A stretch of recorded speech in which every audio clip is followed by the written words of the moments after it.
No trouble. All right. Yeah. No, this, as far as I know, it's a public meeting. So, so I have one question, if I may. We had talked at last meeting about a position paper on infrastructure. And does this include that, or is it a separate item? Well, you're it's a great point, Hal. I know we had discussed that because one of the challenges we've had is that there are these recurring funding opportunities, such as the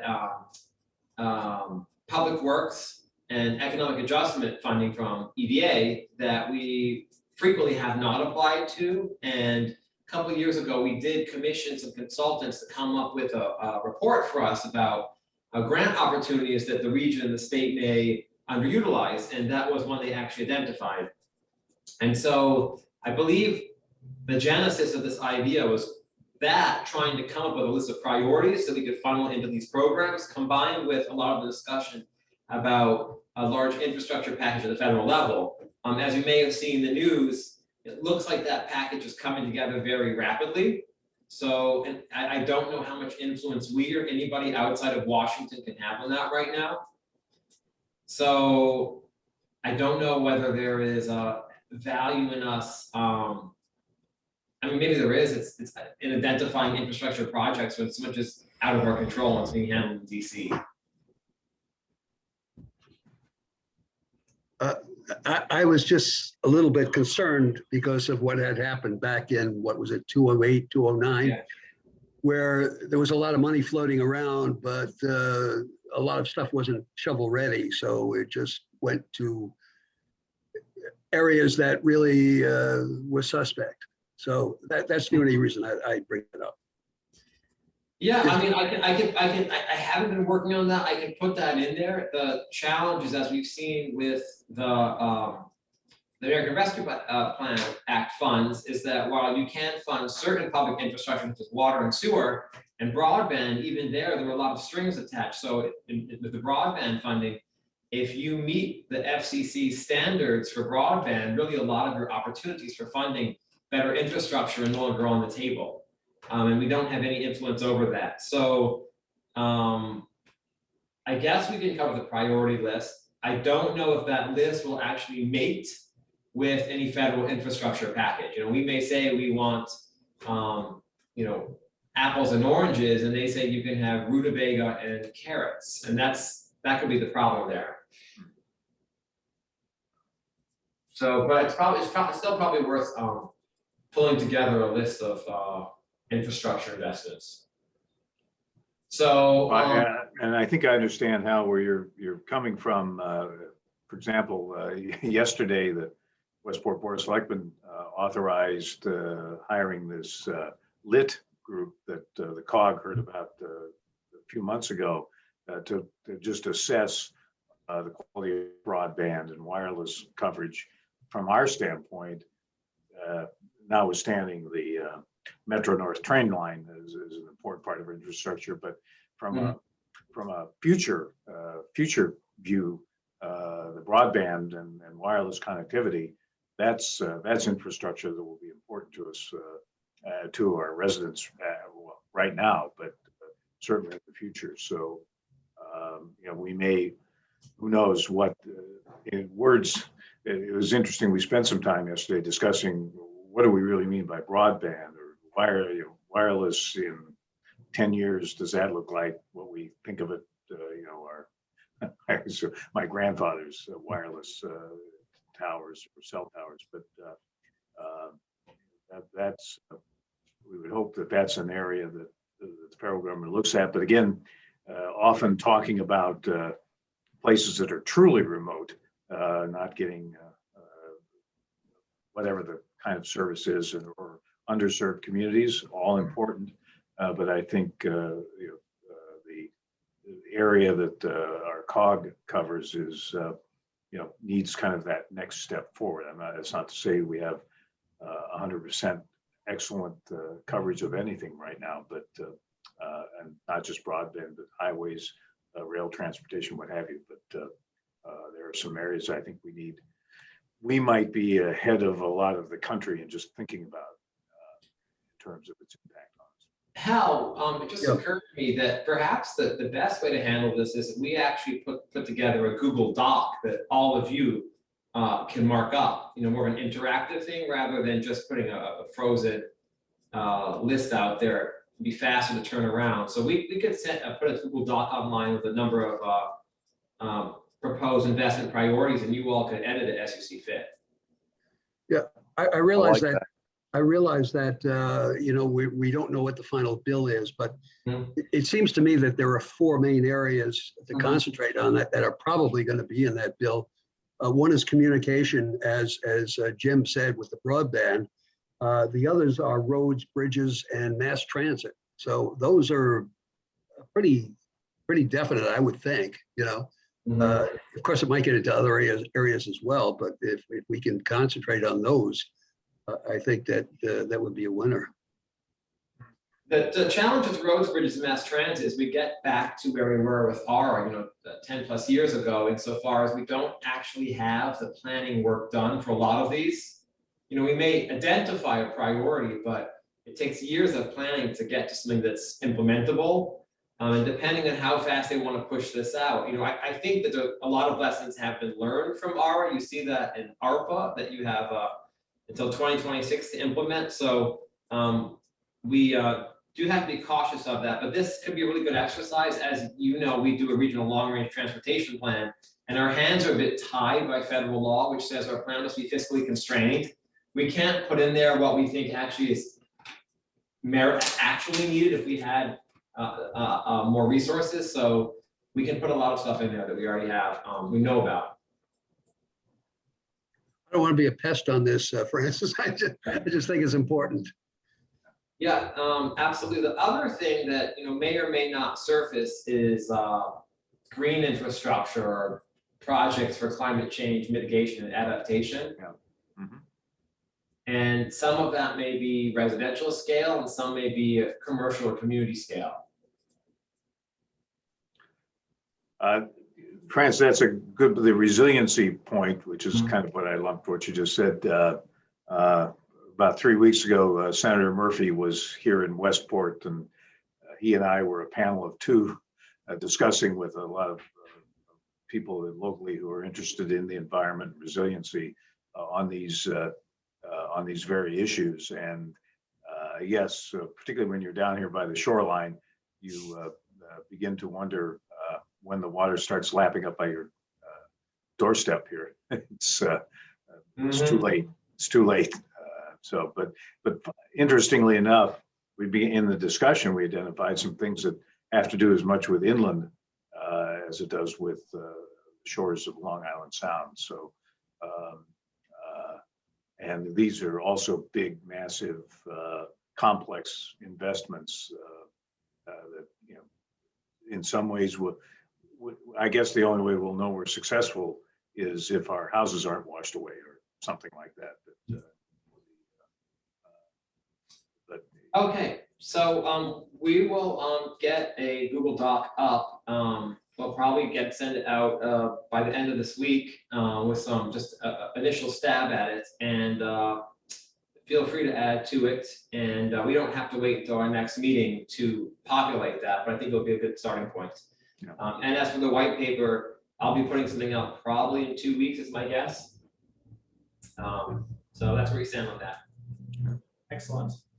All right, and so I'll get that document out to you, that Google document. I'll send reminders just as to keep it fresh, so kind of check in and see those updates. And I know I always enjoy a good reminder to get in there and put some ideas down. So I'll be doing that. There probably will be a lot of these concepts will probably have people in the pro and against camp. For instance, if you look at climate change or resilience, some people may be more in favor of focusing on keeping the sea at bay, and some people may say, well, it's more important to reduce our greenhouse gas emissions, right? Europe is now talking about a 55% reduction in a decade. So I don't know how much we want to get into that. Similarly, if we look at our transportation system, some people will say, well, we have to solve the traffic snarl on 95, and the only way to do that is widen it. And others say, absolutely no, we'll never widen 95. So some of the ideas may be somewhat controversial, so please feel free to chime in with any of your thoughts in that document. Very good. And I'll make the additional point that I'll talk about this in more detail, but we're going to have to do a update to our SEDS. I think this is a nice exercise to see where we might stand for an upcoming SEDS, because we'll have our thoughts on our priorities, but white paper and these collected statements for the document. So that's good. Francis, as you were talking there, you referenced the ARPA, the American Recovery Plan, which leads us into the next agenda item. Maybe you want to spend a little time on that. Yes, well, thanks. So the COG did vote to have the staff put out a request for qualifications for a consultant to assist municipalities with everything under the American Rescue Plan Act. So from concept and project development to the public process to cost estimates, determination of eligibility, interactions with federal agencies, and ultimately reporting. We know that many regions around the country are doing this because ARPA is an entirely new program, and that municipalities may not have expertise in it. Many municipalities, especially non-entitlement communities, may not have recent experience working with direct federal funding. So we are excited about that. That will close at the end of this month. We based it off a model in Barnstable County, Massachusetts. Other regions in the state are doing this, and OPM has suggested that this be an arrangement that regions or municipalities use simply to help the money flow down more efficiently into municipalities and actually go to projects. So I don't have an update on that, aside from the fact that we put it out for bid, and hopefully we get some good consultants responding. It is on CT Source, and we can send out that, that announcement to anybody who may be interested in it. Any questions for Francis on that? It'll be interesting to see who holds themselves out as experts in something that's still being invented. But, yeah, I mean, what we're really looking for is a skill set of somebody who is has a lot of experience working with federal grants management, concept and project development, and reporting. So those skills are more general. The specifics of the program obviously are unique. But if we can get somebody or a firm that has experience there, it'll probably help the region. okay. And then our Economic Development Administration Partnership Program. Yes. All right. So this came up this was a surprise to us. The EDA reached out and invited us to the partnership program, which is a $70,000 annual non-competitive grant award for the COG to pursue economic development planning work and update the SEDS and host these programs, kind of pursue the interest in the SEDS, and kind of give us a little bit of financial power to do the work that we want to do in the SEDS. So they invited us a year earlier, so that actually took up a lot of time for us to get our application together, and it looks like it's paying off. They have accepted the application. We gave a write-up on the type of projects we want to be doing with this funding. So that involves basically working on the SEDS, updating the SEDS, hosting these meetings, and kind of doing the follow-up work associated with these meetings, and go beyond kind of where our current funding streams hold us to be. So we have to, WestCOG has a transportation funding stream, so a lot of our projects we have to make a transportation argument. This frees us of that, so we can now do some more economic focused research and work, which is going to be beneficial. And so it seems like they received the grant. They are now reviewing it, and they have not provided a timeline, but it seems like it's a matter of months before we find out if we're going to get the funds or not. So that's where we currently are with this grant program.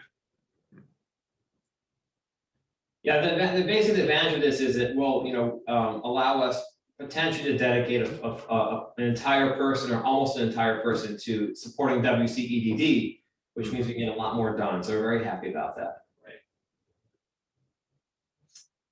No, that's exciting. You're right.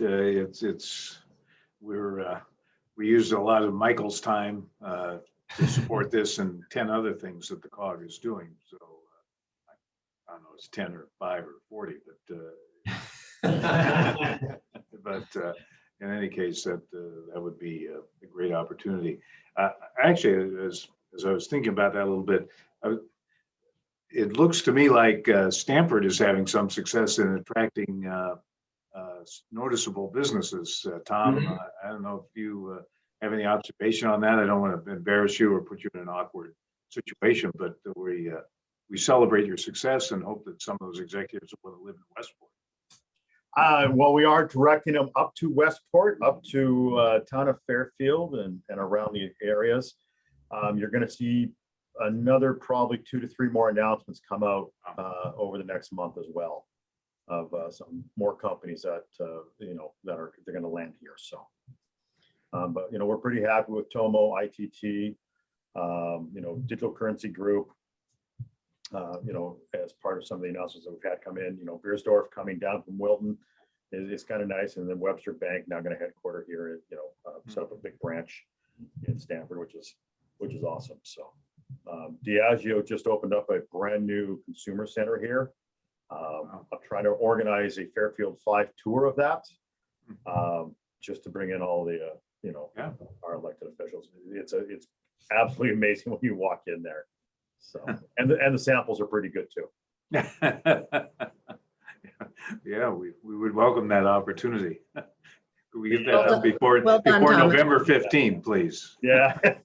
The other big thing we're pushing right now is just our innovation district. You saw the Stanford Yukon tip is now finally opened up, and that was work from Jackie Lightfield and Jim Warta and myself trying to get Mustafa to come down here. We were able to get Stanford Next to give about $2.5 million to help set this thing up. And so, we've already got 11 base companies in there. We're looking at a couple more coming in right now. We're on a roll for our innovation district finally and getting it all set up. So it's a really good model. And then we have Stanford Innovation Week coming in the fall. So if you'd like to come to that, that's going to be a great event that we're looking in marketing. The goal is to turn Innovation Week into a North by Northeast type festival similar to South by Southwest. So. Yeah, that's the innovation district. That's a very exciting concept, and I know I got 2 or 3. It's the same mailings to a webinar on that concept this last 24 hours. So good for you, good for Stanford, good for this whole region in that sense as well. So. All right, the Next Generation Regional Sector Partnership. I can't remember, Francis. Yes, as I mentioned this of the last meeting. So, and there was a question about who was funding all of this, and I did find out it's being funded by DECD and Advanced CT using CARES Act funds. Yep. So Advanced CT, just as a refresher, intended to set 2 next generation regional sector partnerships. And those essentially convene business leaders, C-suite people from firms in a certain sector in a region to come together and talk about what their common needs, kind of a SWOT analysis, come together and start just having a conversation about how to grow the region and grow their sector in that area, and really build an agglomeration economy or a growth pole or a cluster, whatever you want to call it, many terms for the same concept. And the first of these launched about a month ago in Hartford, and to much fanfare, and it's off to a great start. We were a little bit behind, partly because in our discussions, there was a recognition, and Tom Madden was instrumental in this, that what was interesting to the Bridgeport area and to the Valley was somewhat different than Southwestern Connecticut. They really were focused on advanced manufacturing, and there was much more interest in Southwestern Connecticut in what we were calling tech-enabled data-dependent firms. So that would be fintech, consulting, media production, basically firms that use a lot of technology and whose business models involve the consumption, processing, or production of large volumes of data. So really next generation, not necessarily Silicon Valley firms, but firms that are heavy data users. So there's a lot of excitement about that. We have been reaching out to the firms. We've gotten a lot of interest from some pretty big players and commitments from CEOs, CIOs, CTOs, et cetera. And with a target launch date of sometime in August, we don't have the date exactly nailed down. It might slip to early September. And that is currently being supported by Advanced CT. We have been talking to the Stanford partnership. They did receive some grant funds to support it. And when our EDA planning partnership funds come through, we will be coming back to you at WCEDD to discuss how we can add to this partnership. The goal really is to raise the profile of these businesses and the region as a tech hub.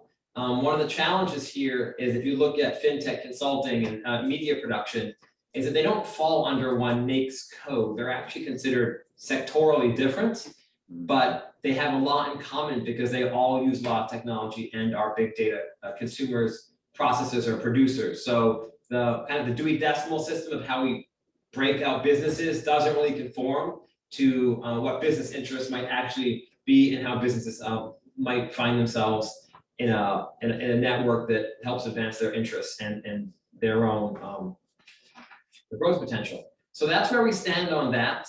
We're still in the organizational phase, but we have a lot of people involved, and hopefully we'll have some big news coming out of it in the future.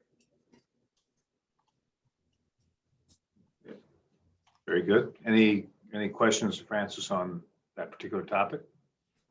I got to thank Francis for his support in helping me out, after what happened with the workforce back in the fall, and, helping to re-guide this area, in terms of what we need to do. It's been awesome in terms of that support and the work that John is doing over at the partnership as well, just to sort of reallocate our resources in this area and really focus on that tech side.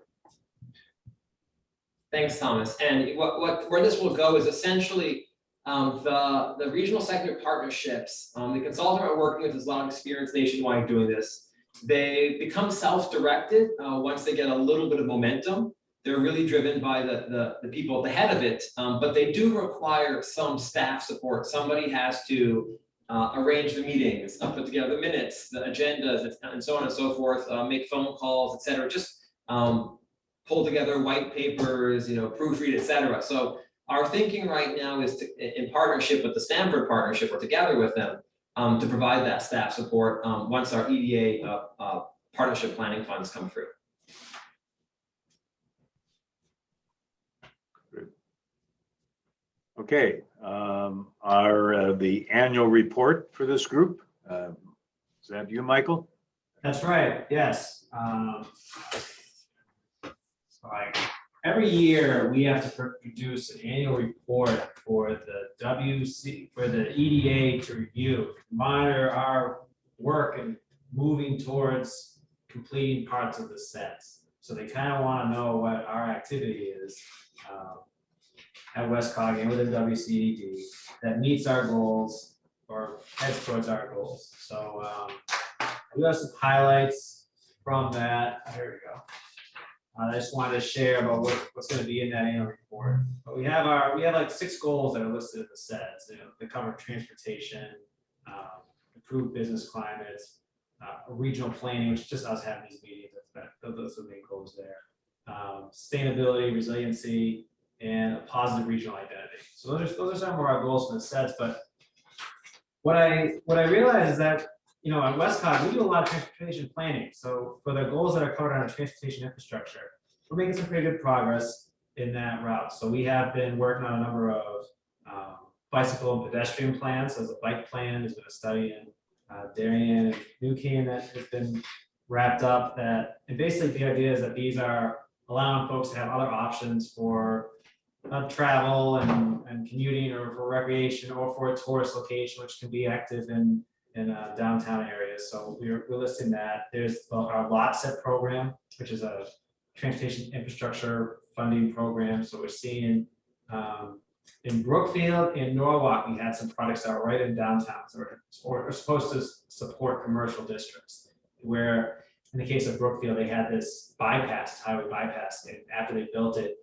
the commercial area pretty much dried up. So there's a project that was in funding that we were able to, there were funding had developed, it's going to supposedly bring back a lot of commercial activity for Brookfield. So our transportation efforts are going very well, and our grant efforts are going very well. So when we secured that planning partnership grant, I listed that as a highlight. That's ahead of schedule and very good for us to move forward. The CARES Act funds, I know we worked very hard at trying to get that funding secured. So that will be in there as well. So those are, and I throughout WestCOG's efforts, I try to find connections because there's some work that we do that I feel helps with economic development interests. And so that report it's nearly complete, and I will be sending that out once it's available. And you can look through and see the efforts. Currently, we have on our website, we want to see the past project. You have already reports on the WestCOG website. We have an economic development page that basically includes all the information we do with this. So that will be all available. Any questions about what's in the report or some of the items I listed? Are you looking for any or all of us to review that or comment, or just when it's done, it's done? And Yeah, I'm not looking for more work. No, I understand. In the past, we haven't gone that route, but that might be Well, I think that's a good idea because it's, not obviously there's so much going on economically in the region, and the COG is only a small part of that. So if anybody else, if there's anything that somebody else would like to highlight in the report, I think we'd be happy to put it in there. I think that's a great plan. Yeah. So we can send out a draft, and if something's happened that you think should be mentioned and we omit it, just send us a couple sentences and we can put it in there. Sure. Yeah, because in the past we were playing catch up. We became a federal district. They're like, where are your 3 or 4 boards you're supposed to have? And I said, oh, let me get those to you. So we had to create those very rapidly, but now we're on a much better pace, and we have the ability just to we can get that input. I mean, who knows who actually looks at this in the long run, but that's right. But if there are things we should celebrate, or good ideas that maybe not everybody else is aware of, we ought to share that. So yeah, I think it's a good information source. I mean, if you're kind of wondering what WestCOG does for economic work, this is a distilled list of those activities that we do. So I again, assuming there's a deadline, I mean, we have to respect that, and people will turn. Not a hard one. So I think they want it by the end of the month, but yeah, it's a soft deadline. So. Good. And then our long-term recovery efforts. Yes. So I think Francis and I both can talk on this. Yeah. And so. Yeah, the good news is, I mean, we've all been witnessing the economic recovery, the incredible V-shaped recovery that's touched a lot of people, not everybody, but a lot of people. And a lot of the recovery work, we're out of the depths of the crisis, and it was the opinion of actors at the state level that we don't need to have as elaborate a structure as we had before. Before, WestCOG was supporting 14 to 15 different steering groups, committees, and subcommittees to address pressing needs. And that is being rolled back into essentially 2 steering committees for Demis Regions 1 and Region 5. So the working groups and the subcommittees, they've completed their work successfully. Most of the needs have been addressed. And most of the activities being basically redirected from Demis over to the COGs. So one of the challenges we had in the beginning was this COG being split between 2 Demis regions. We weren't the only one because Demis regions almost nowhere follow COG boundaries. But this will actually make things logistically a lot simpler for us, and it free up a lot of staff resources that were honestly strained supporting 14 to 15 different meetings. It's Rob Malazzi. I'm so happy to hear that. It didn't belong in that other group. I hate to say that, but it just didn't. This makes so much more sense.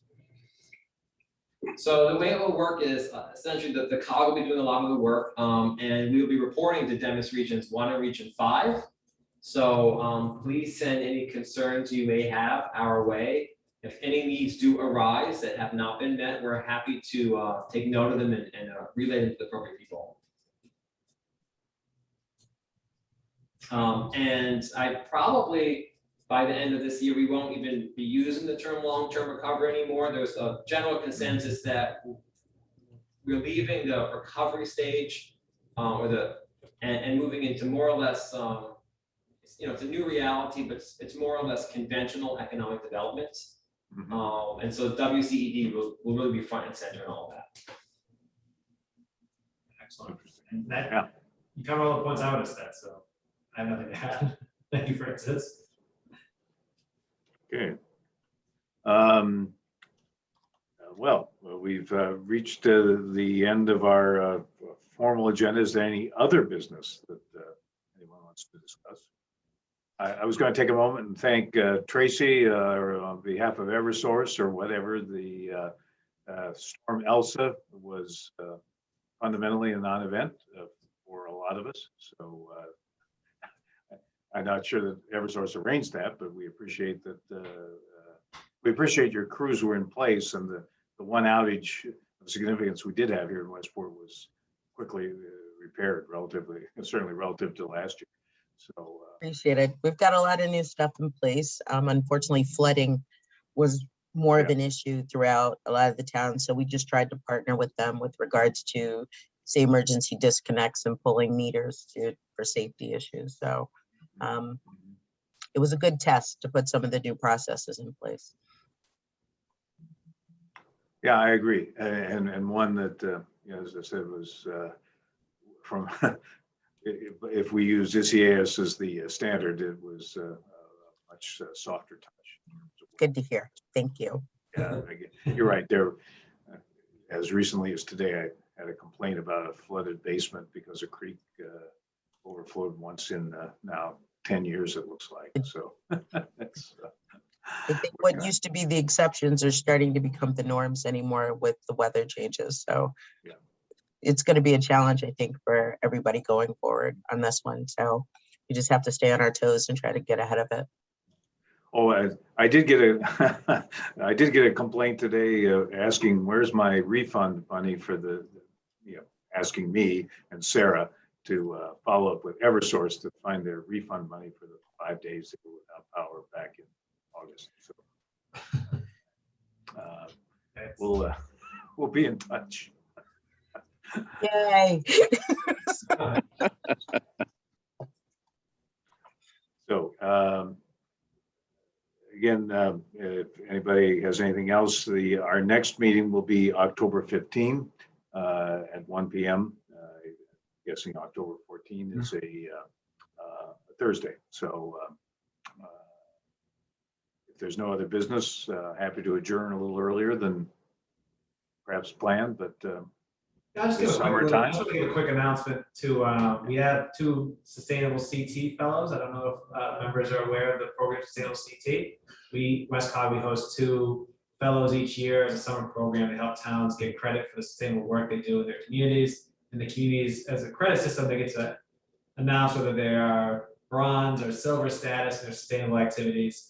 So they've been joining a lot of meetings to understand, what we do at WestCOG. So I think Liam just turned on his camera there. So there's Liam, and we also have volunteers. They've been helping out. So if you might have interacted with them in some format, because I believe they have some economic reports where they work on the sustainability program. And before we go, just keep your eyes peeled for the Google Doc with investment priorities, and feel free to add to that. Probably 2 weeks from now, the white paper. A couple of other things coming up from the COG. We know that housing historically has been a challenge in this region. So the COG is, for those of you who are unaware, carrying out an affordable housing plan for the region to satisfy Connecticut General Statutes 8-30G. So that will be ready early next year for review and municipal approval. Some towns are doing their own plans, but this plan will cover the entire region. Secondly, the recently passed Public Act 21-29, which was the Affordable Housing Bill, does make a number of changes to state law regarding the zoning enabling statutes. Every municipality, in my opinion, in the state will have to revamp their local zoning regulations. I don't know if they will do so, but to stay compliant with state law, they will have to. There are a lot of fantastic opportunities that Public Act 21-29 has opened up for municipalities. Some relate to housing affordability and housing options, but there are 2 areas that really did not catch much public attention during the discussion. The attention was focused on multifamily housing and parking. It wasn't focused on sustainability and resilience. So all municipalities, from my reading in the state, will have to rewrite their zoning regulations to address impacts on Long Island Sound. Historically, it's just been coastal municipalities. We are looking at pulling together some information for municipalities about this, potential model regulations or best practices. Connecticut is a real laggard compared to all other New England states in terms of our inland water regulations. So I know that we just heard about a flooded basements, and we will see more riverine flooding in the future. These regulations do not only address water quality, but they also address quantity and flooding. So we will be getting some information out about that in probably the next quarter. The other thing we're working on, which relates to unfortunately decreasing reliability in our utilities due to more extreme, well, it's not the utilities' fault, it's the extreme weather fault, but and climate change, the regulations that state law now provide for zoning regulations to require development be sustainable. So that could mean development must be energy efficient, could be active passive solar, wind, and so on and so forth. Really starts to potentially enter into areas that have hitherto been regulated by the state building code. When we're looking out 10, 20, 30, 40, 50 years in the future, with more regular weather, with hotter temperatures in the summer, and with potential phase outs of oil and natural gas heat, there is a ton of potential to retrofit buildings to be more energy efficient, and to build new buildings to be more energy efficient and fully electrified. And right now, I don't believe there's a single municipality in the state whose zoning regulations are designed for this. So we will be working on that front too. It's probably less conventional economic development, but to the extent we can help decrease costs on households and increase resilience, it's positive for the economy. So look forward to that from us too. Jim, I have a question to Francis or Mike. I just want to go back to the Sustainable CT and the fellows that just came on board. And maybe this is actually a general question first. There's still a lot of municipalities in the region that we serve that are not registered, certified. Is there support in general from the COG to be able to help those municipalities that might have an interest in going through that process? And if so, are the, with the fellows, possibly, could they be part of that? Or how, what kind of support is there available? So I'll throw that to Valentina and Liam. I know they've been reaching out to our towns, so I'm sure they have some feedback on what they received, who they're working with. But yeah, they've been doing outreach efforts for sure. And that is their role specifically. The town says, I want to get registered. They will register them. They will show them a path. Okay, that's good to know. Yeah. That's good to know because there's a number of communities that are still not certified. So I will send them your way if you haven't already talked to them, or Yes, just they love it. reinforce.